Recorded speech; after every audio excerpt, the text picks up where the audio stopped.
তখন সবাই দেখেন আমাদের মাঝের প্রজেক্টের কি অবস্থা, ডুবু ডুবু ভাব। সর্বোচ্চ 1 ঘন্টা বৃষ্টি হলে আমাদের মাছের প্রজেক্ট ভেসে যাবে। আল্লাহর কাছে সবাই দোয়া করেন যেন বৃষ্টি থেমে যায়, কিছুদিনের জন্য বিরতি দিয়ে আবার হইলেও সমস্যা হবে না ইনশাল্লাহ।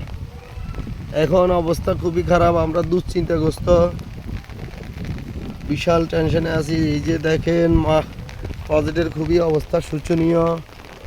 লক্ষ লক্ষ টাকার ইনভেস্ট করা হয়েছে, এখানে 25 লক্ষ টাকার মতো ইনভেস্ট করা হয়েছে। এখন এই যে মিলন ভাই, এই যে সবাই আমরা সারাক্ষণ প্রজেক্টের পাশে থাকতেছি, কি অবস্থা কি হয় না হয় দেখতেছি, কিন্তু কিছু করার তো ক্ষমতা নেই। প্রকৃতির সাথে তো কিছু করা যাবে না। আমাদের প্রজেক্টের অবস্থা এমন ভালো না।